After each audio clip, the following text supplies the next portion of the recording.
Travelers to the Pacific Northwest are witnesses to a mystery that puzzled geologists for decades. A maze of enormous empty canyons. Huge dry waterfalls with incredibly deep plunge pools. House-sized boulders bounced from their moorings like stream cobbles. And giant ripple marks the height of 3-story buildings. All are seemingly water-created features, all of a magnitude beyond anything known on Earth.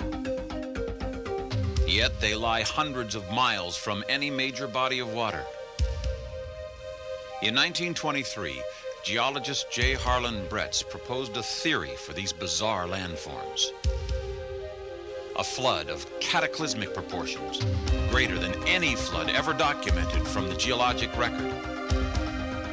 But his story seemed too fantastic, one the world was not yet ready to hear.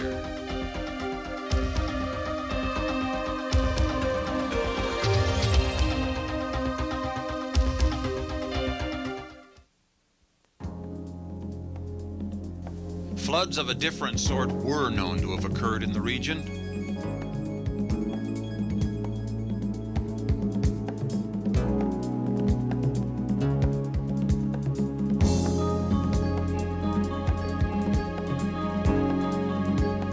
Over millions of years, floods of molten lava poured across western Idaho, eastern Washington, and Oregon, building layer upon layer, thousands of feet thick.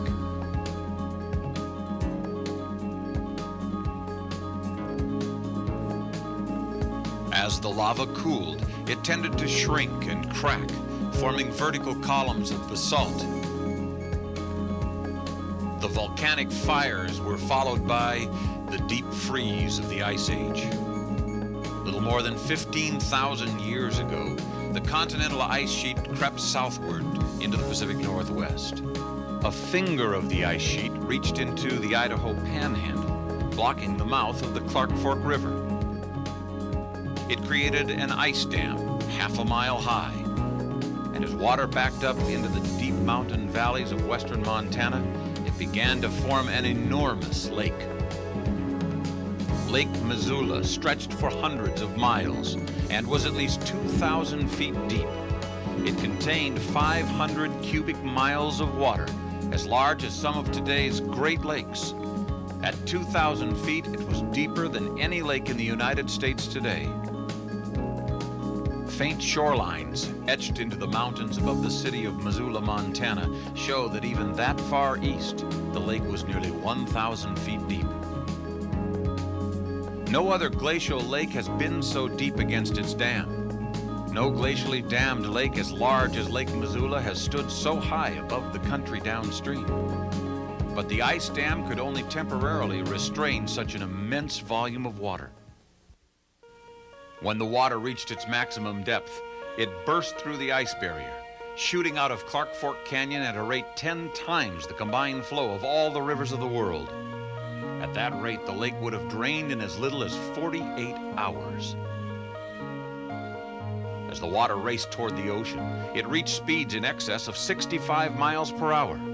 This mass of water and ice literally shook the ground as it thundered across the countryside. The roar would have been audible for at least half an hour before the flood struck. The floodwaters carved out over 50 cubic miles of earth from western Montana to the Pacific Ocean.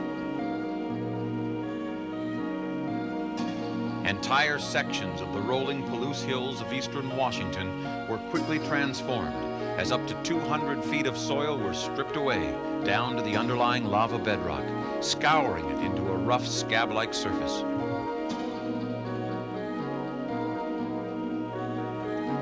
Deep channels or coulees were gouged into the bedrock in a very short time because it was easy to pick the basalt apart, column by column. The flood currents were so powerful and so turbulent, they were able to pluck out and transport blocks of basalt more than 30 feet in diameter. Unlike normal river valleys, these scabland channels were full, clear to the brim. They overflowed their tops, cutting an intertwining canyon network. Satellite photographs of eastern Washington reveal not the tree-like branching of a normal drainage system, but that of a braided streambed. Only this streambed is more than 100 miles across. This braiding and the channels themselves are so totally out of proportion with the landscape that only from space is it possible to comprehend their massive scale. The largest channel of all, which by far carried the greatest volume of water, was the Grand Coulee. At the site of the Grand Coulee Dam, another finger of the continental ice sheet blocked the Columbia River Valley, forcing water over the rim of the valley. Just 20 miles south, near present-day Coulee City, the water poured over a steep hill, the tilting basalt of the Coulee monocline, forming a waterfall 900 feet high. The waterfall retreated upstream as it undercut its lip,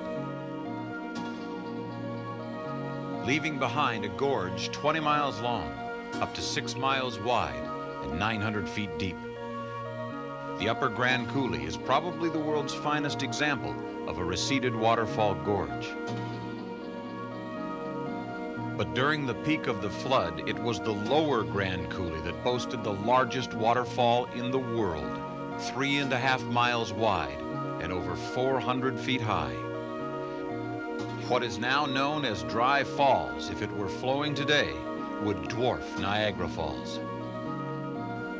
Water at least 300 feet deep shot over the lip of Dry Falls at speeds approaching 65 miles an hour. Because of the extreme volume and velocity, there was probably only a slight dip in the water surface at Dry Falls during the height of the flood. The flood currents did slow down in powerful eddies behind bends or outcrops in the channels, depositing huge gravel bars. These mountains of gravel are almost as high as the coulee walls themselves. The great gravel bar of Moses Coulee is over 3 miles long and as tall as a 30-story building. As the flood escaped the channels, the water spread out and dropped much of its load. Debris so large it can hardly be called sediment. Monstrous boulders weighing more than 200 tons are scattered randomly over thousands of square miles. Many of these giants actually floated in, embedded in icebergs that went aground as the flood subsided. Nowhere else in the world have boulders this size been transported by water. The raging torrent could find only one outlet to the ocean, through Wallula Gap. This narrow bottleneck created a gigantic backwash that completely reversed the flow of the Snake River, sending a towering surge of water rushing upstream for over 100 miles. The floodwaters stalled behind Wallula Gap, forming a vast temporary lake nearly 1,000 feet deep. Once beyond Wallula Gap, the flood tore through the Columbia Gorge with incredible force, ripping away soils 1,000 feet above the valley floor. The extent to which the floodwaters widened and shaped the gorge is uncertain, but the spectacular cliffs and waterfalls in the gorge testify to the work of tremendous forces, to which the floodwaters undoubtedly contributed.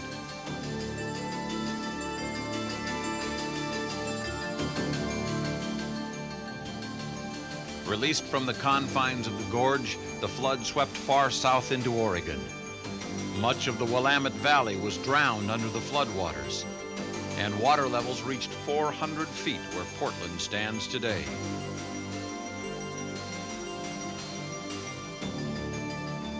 Boulders from as far away as Montana and Canada, rafted on icebergs, were stranded throughout the Willamette Valley at the high water mark. The scouring continued all the way to the ocean and beyond. Sea level has risen since the last ice age, but out near the edge of the continental shelf, under 300 feet of water, an ice age canyon several hundred feet deep is still there. Lake Missoula, all 500 cubic miles of it, was gone. But the continental ice sheet continued moving south and blocked the Clark Fork River Valley again and again, creating other Lake Missoulas. In fact, layers of flood sediments indicate that from approximately 15,000 to 12,800 years ago, these floods occurred repeatedly, dozens of times. In spite of all the seemingly obvious signs, widespread acceptance of the floods would not come until the discovery of one key piece of evidence.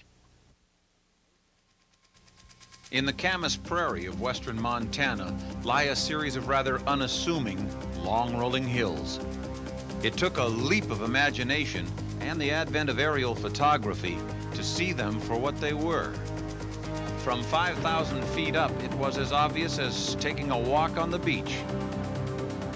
They were ripple marks, giant ripple marks, 30 feet high and 2 miles wide. The deep waters of Lake Missoula, traveling 60 miles per hour as the lake drained, had created these ordinary formations on an extraordinary scale, so large that they would seem to belong more to the realm of science fiction than to reality. Yet once they were recognized, many other sets of giant ripple marks were identified throughout the flood path. The great floods left a lasting mark on the land and on those who now follow its distinct footprints. Today, we drive roads conveniently routed through flood channels, grow crops in rich flood-deposited soils, recreate in sun-drenched lakes, gaze at beautiful waterfalls, and supply cities with water from expansive aquifers, all products of these earth-changing floods. The mystery has been solved. J. Harlan Brett's indeed discovered what must have been the most spectacular geologic event to occur on our planet during the Ice Age. He stood alone for over 40 years, insistent that no other explanation could account for the region's unique geology. In the end, he left us with a new understanding of catastrophic events and a humble sense of the magnitude of the great Ice Age floods.